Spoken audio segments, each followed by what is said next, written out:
Gold trusted gold buyers. మీరు తాకట్టు పెట్టిన బంగారాన్ని విడిపించి ఈ రోజు ఉన్న మార్కెట్ ధరకు కొనబడను.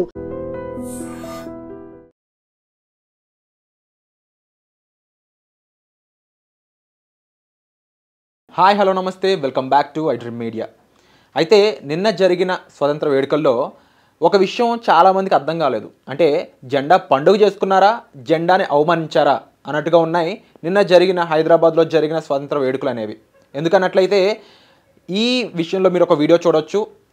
అక్కడ జెండాలను ఎలా అయితే వేడుక తర్వాత నేల మీద వేసేసి అసలు మాకు పట్టింపే లేదు అన్నట్టు ఎలా వెళ్ళిపోయారు అనేది. అయితే దీని మీద తన బాధ్యతగా స్వీకరించి వెనెలా ఫౌండేషన్ వ్యవస్థాపకులైన మన నరేష్ శుంకరా గారు నిన్న ఆ జెండాలన్నింటినీ కూడా తీసుకొని వాటికి ఎటువంటి రెస్పెక్ట్ ఇవ్వాలో అది ఇవ్వడం జరిగింది. అయితే నిజంగా యువకులుగా అయి ఉండొచ్చు, లేకపోతే మన దేశ పౌరులుగా మన బాధ్యత ఏంటి, జెండాపై మనకున్న ప్రేమ ఏంటి, మనం ఇవ్వాల్సిన గౌరవం ఏంటి అనేవి సార్తో మాట్లాడి తెలుసుకుందాం. ముఖ్యంగా నిన్న జరిగిన ఆ దుస్సంఘటన ఏదైతే ఉందో దానికి మళ్ళీ కారణం ఏంటి, ఎందుకు అలా బిహేవ్ చేయడం జరిగింది అనేవి కూడా తెలుసుకుందాం. నమస్కారం సార్. నమస్తే అండి. మొట్టమొదటిగా థ్యాంక్ యూ సో మచ్ అని చెప్పాలనుకుంటున్నాను. ఎందుకంటే నా దేశ జెండా గౌరవాన్ని మీరు కాపాడారు, మన దేశ జెండా గౌరవాన్ని కాపాడారు. కానీ ఇలా జరగడం కూడా చాలా దురదృష్టకరంగా అనిపిస్తుంది, చాలా బాధగా అనిపిస్తుంది. అంటే ఒక పండుగ అయ్యాక దేవుడు విగ్రహాన్ని జాగ్రత్తగా తీసుకెళ్ళి ఇంట్లో పెట్టుకుంటాం, పూజించుకుంటాం. మరి దేశ గుర్తింపు అయిన జాతీయ జెండాని మాత్రం నేల మీద పడేసి దాన్ని తొక్కుంటూ వెళ్ళారా అనే విధంగా బయట పడేసి ఉన్నారు వాళ్ళు. ఎందుకు ఇలా చేశారు, మరి దీనికి శిక్షలు ఎలా ఉంటాయి, అండ్ ఈ విషయం మీ వంతుకు ఎలా వచ్చింది, వెంటనే మీరు వెళ్ళి తీసుకున్న యాక్షన్ అనేది మాత్రం హ్యాట్స్ ఆఫ్. ఏం జరిగిందో కాస్త చెప్తారా? ప్రతి సంవత్సరం కూడా జనవరి 26, ఆగస్టు 15కి జాతీయ జెండాని ఆవిష్కరించవలసిన సమయం అది. అటువంటి సమయాల్లో ఎంతోమంది నన్ను చీఫ్ గెస్ట్గా వచ్చి ఈ జెండాని ఆవిష్కరించాలి, ఫ్లాగ్ హోస్టింగ్ చేయాలి అని చెప్పి నన్ను కోరుతూ ఉంటారు. విద్యా సంస్థలు కావచ్చు, అదేవిధంగా కాలనీకి సంబంధించిన అధ్యక్షులు వాళ్ళు కావచ్చు. వాళ్ళందరికీ నేను అప్పటి నుంచి కూడా చెప్పేది ఏముంటుంది అని అంటే కనుక, నేను వస్తాను, కానీ ఉదయం రోజు నేను వచ్చి జెండా ఆవిష్కరణ చేసిన తర్వాత సాయంత్రం మీ యొక్క సమయాన్ని నిర్వాహకులు ఎవరైతే ఉంటారో వాళ్ళు నాకు ఇవ్వాలి. ఎందుకు అని అంటే కనుక, మన యొక్క రాష్ట్ర ప్రభుత్వాలు కానీ కేంద్ర ప్రభుత్వాలు కానీ ఇటువంటి రోజులు అంటే జనవరి 26 కానీ ఆగస్ట్ 15 కానీ ప్రతి ఒక్కళ్ళు కూడా విద్యా సంస్థల్లో, కాలనీల్లో, ప్రతి ఒక్క దగ్గర కూడా ఈవెన్ పబ్లిక్ అండ్ ప్రైవేట్ ప్లేసుల్లో కూడా జాతీయ జెండా ఆవిష్కరణ కార్యక్రమం అనేది చేపట్టడం జరుగుతుంది. వీళ్ళందరూ కూడా ఈ యొక్క జాతీయ జెండాని ఎగరవేయడానికి చూపించిన ఉత్సాహం, ఉత్సుకత, ఆ యొక్క జాతీయ జెండాని ఏ విధంగా భద్రపరచాలి వేడుకల తర్వాత అనే విషయంలో మాత్రము వెనుకబడి ఉన్నారు. దాని మీద ఎవరు కూడా శ్రద్ధ చూపించట్లేదు. ఈరోజు స్వతంత్రం, భారతదేశానికి స్వతంత్రము ఎంతోమంది మహోన్నతమైన వ్యక్తులు వాళ్ళ యొక్క ప్రాణ త్యాగం చేసి కుటుంబాలని వదులుకొని ఈరోజు మనకి స్వతంత్రాన్ని తీసుకురావడం జరిగింది. దగ్గర 190 సంవత్సరాల పోరాటం మన స్వతంత్ర ఉద్యమం. ఎంతోమంది నాయకులు చాలా చిన్న వయసులో కూడా ప్రాణాలు పోగొట్టుకున్న పరిస్థితి, భగత్ సింగ్ లాంటి వాళ్ళు. సో అటువంటి భారతదేశం స్వతంత్రం వచ్చిన తర్వాత దానికి ప్రతీకగా మన యొక్క దేశానికి గౌరవం చూపించేదిగా మనం జాతీయ జెండాని చూస్తూ ఉంటాము. దేశ సమానత్వానికి, సౌభ్రాతృత్వానికి, స్వేచ్ఛకి ప్రతీక ఈ జాతీయ జెండా. ఈ జాతీయ జెండాని ఏ విధంగా ఎగరవేయాలి ఏంటి అని చెప్పి ఒక నిర్దిష్టమైన చట్టాన్ని కూడా మనం రూపొందించుకున్నాం. దాన్ని ఫ్లాగ్ కోడ్ 2002 అని చెప్పని అంటాము. సో 2004లో నవీన్ జిందాల్ కేసులో సుప్రీంకోర్టు వారు ప్రతి ఒక్కరికి కూడా నేషనల్ ఫ్లాగ్ని ఎగరవేయడానికి అర్హులే అని చెప్పి జడ్జిమెంట్ ఇచ్చిన తర్వాత మన కేంద్ర ప్రభుత్వం కూడా ఆజాదీ కా అమృత మహోత్సవంలో భాగంగా ప్రతి ఒక్క ఇంటి మీద కూడా జెండా ఎగరవేయాలి అని చెప్పిన తర్వాత ప్రతి ఒక్కరు కూడా ఈ యొక్క జెండా పండుగని ఒక పెద్ద ఉత్సవంలాగా చేయడం అనేది జరుగుతుంది. దానికి చాలా మనం ఆనందపడాల్సిన విషయమే, దేశభక్తిగానే. కానీ వీళ్ళు దాన్ని ఎగరవేయడం వరకు, ఫోటోలు తీసి ఫేస్బుక్లో పెట్టడం వరకే పరిమితం అవుతుంది తప్ప మన యొక్క జాతీయ పతాకాన్ని ఏ విధంగా మనం గౌరవించుకోవాలి, వేడుకలు అయిపోయిన తర్వాత వాటిని ఏ విధంగా భద్రపరచాలి, తిరిగి పునరుపయోగించలేని జాతీయ జెండాలని ఏ విధంగా మనం కాపాడుకోవాలి అనేది క్లియర్గా అటు కేంద్ర ప్రభుత్వాలు కానీ రాష్ట్ర ప్రభుత్వాలు కానీ ప్రజలకి ఒక అవేర్నెస్ అనేది కల్పించకపోవడం చేత ఆ విధమైనటువంటి చర్యలు జరుగుతున్నాయి. సో దీనికి సంబంధించి వెన్నెల ఫౌండేషన్ ఆధ్వర్యంలో నేను, నా తోటి సభ్యులు కూడా గత 6-7 సంవత్సరాల నుంచి కూడా ఈ యొక్క ఆగస్టు 15 రోజు నైటు ఈ జాతీయ వేడుకలు జరిగిన రాత్రి ఎందుకు రాత్రి అని చెప్పాను అంటున్నాను అంటే కనుక ఈ పారిశుద్ధ్య కార్మికులు చీపురు పెట్టి తుడిచే కంటే ముందుగా మాకు చేతనంత మేము జాతీయ జెండాని చెత్త కుప్పల్లో కానీ రోడ్ల మీద కానీ నీళ్ళలో కానీ ఎక్కడా కూడా పడేయడానికి వీలు లేదు అని చెప్పి ఫ్లాగ్ కోడ్ చెప్తుంది. సో చిరిగిపోయిన, అదేవిధంగా మసకబారిన, అదేవిధంగా ఏ విధమైన మురికి పడిన జెండాలని చాలా జాగ్రత్తగా సేకరించి వాటిని గౌరవప్రదంగా ఖననం చేయాలి, లేదంటే కనుక దహనం చెయ్యాలి. ఆ సగటు సంఘటన ఎవరికంట పడకూడదు అని చెప్పి ఆ యొక్క ఫ్లాగ్ కోడ్ చెప్తుంది.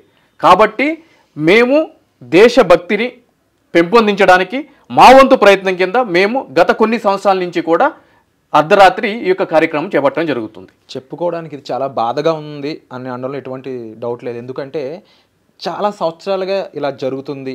అండ్ నరేష్ గారి తన వంతు అవేర్నెస్ తీసుకురావడానికి ప్రయత్నం చేస్తున్నప్పటికీ కూడా ఈరోజు ఈ వీడియో కూడా అలాంటి అవేర్నెస్లో ఒక భాగమే. అయితే నిజంగా ఒక్కసారి ఆలోచించండి, ఆగస్టు 15వ తారీఖున జెండాను అలా గాల్లో ఎగరేసి సెల్యూట్ చేసి ఎంతో గౌరవంగా ఎంతో గర్వంగా మనం దాన్ని చూసుకుని ఆ తర్వాత రోజే ఆగస్టు 16వ తారీఖున అదే జెండాని రోడ్డు మీద చూడడం, నేల మీద చూడడం, అనకూడదు చెత్తబుట్టలో చూడడం మీకు ఇది గొప్పగా అనిపిస్తుందా? కొంచెం కూడా బాధగా అనిపించట్లేదా? మన మీద మనకే సిగ్గేసే ఒక పని ఇదే అని చెప్పడంలో ఎటువంటి డౌట్ లేదు. ఇలా పదే పదే ఎన్నో సంవత్సరాలు జరుగుతుందని నరేష్ గారు చెప్తుంటే నాకే ఎంతో బాధగా అనిపిస్తుంది.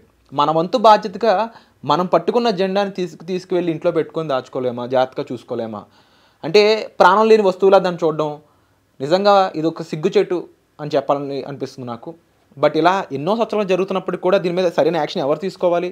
అండ్ అలాగే మీరు ఎంతో కాలంగా దీని మీద అవేర్నెస్ తీసుకొస్తున్నారు అంటున్నారు. దీనికి ముఖ్యంగా యువకులు లేకపోతే ప్రజల పరంగా ఎటువంటి బాధ్యత వాళ్ళు తీసుకోవాలి? కంటి ముందు వాళ్ళకు కనిపిస్తూ ఉంటుంది.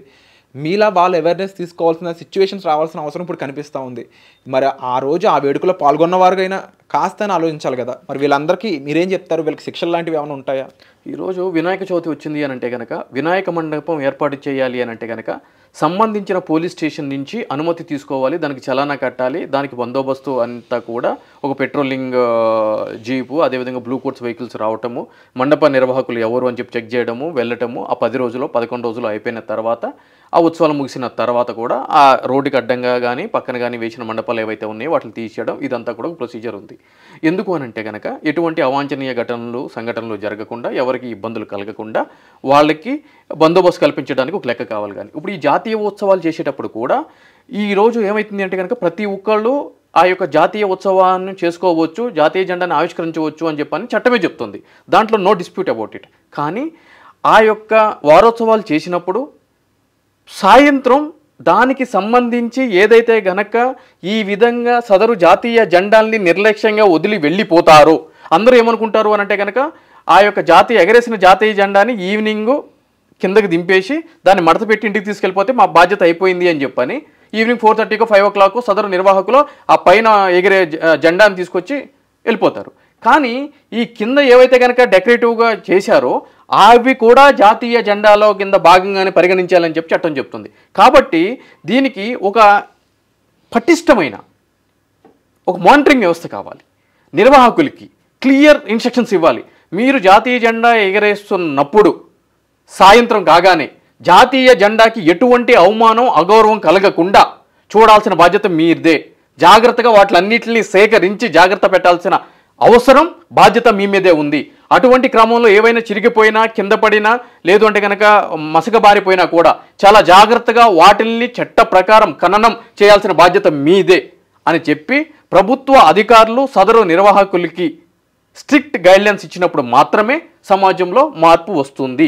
ఈరోజు మనము ఇటువంటి ప్రయత్నం చేసి విజువల్ తీసి ఈరోజు ఇక్కడ వీడియో చేయడానికి కూడా ప్రధానమైన కారణం ఏంటి అని అంటే కనుక ఈ యొక్క వీడియో ద్వారా ఇంకొంతమంది ప్రజానీకం దీన్ని చూసి వచ్చే సంవత్సరం నుంచి అయినా కూడా ఇటువంటి సంఘటనలు తగ్గి మన వంతు ప్రయత్నం కింద దేశభక్తిని పెంపొందించడానికి మన యొక్క జాతీయ జెండా గౌరవాన్ని ఆకాశ వీధుల్లో రెపరెపలు ఆడించడానికి మన వంతు ప్రయత్నం అని చెప్పి నేను కోరుకుంటున్నా బ్రదర్. Wonderful sir. అండ్ ముఖ్యంగా మీరు ఇక్కడ చూడండి, అసలు జాతీయ జెండాలు అలా నేల మీద పడిపోయి ఉండడం కానీ లేకపోతే అటువంటి వర్షంలో అది దురదృష్టకరమైన సంఘటన. మరి దీనికి మీరేమంటారు? ఇప్పుడు ఇది మన బాధ్యత కాదా? అంటే పాకిస్తాన్ ఇండియా మ్యాచ్లు జరిగినప్పుడు చొక్కాలు చింపేసుకోవడం కాదు దేశభక్తి అంటే. లేకపోతే ఏ సినిమాల్లో చూపించినప్పుడు మన జాతీయ జెండాను ఎవరైనా తొక్కుతున్నా లేదంటే ఇంకేదైనా చేస్తున్నా అప్పుడు ఉడికిపోతుంది రక్తం. అది కాదు దేశభక్తి అంటే.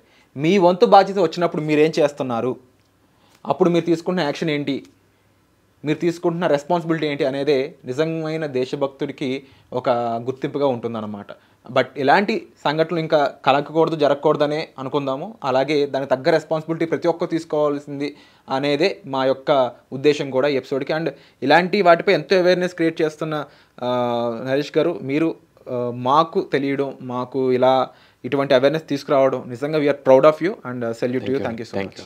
And for more videos, please subscribe to iDream. Please subscribe to iDream. Please subscribe iDream. And please subscribe to iDream. For more videos, subscribe to iDream. please like, share and subscribe to the channel. Congratulations, iDream. Subscribe to iDream. Subscribe to iDream. So subscribe to iDream Media. iDream ki iDream team andarki huge congratulations. Please subscribe iDream Media. Please subscribe to iDream. Subscribe iDream. Please subscribe to iDream. iDream అంటే నా కళల channel subscribe చేసుకున్న నోరు తిరుగుతలేదు, మీరైతే గంట గుర్తు కొట్టండి. For more such videos, please subscribe to iDream. Subscribe to iDream. Please subscribe to iDream. Please subscribe iDream Media. Please do subscribe to iDream. Please subscribe to iDream Media. For best entertainment and information, please subscribe iDream. And don't forget to subscribe to iDream.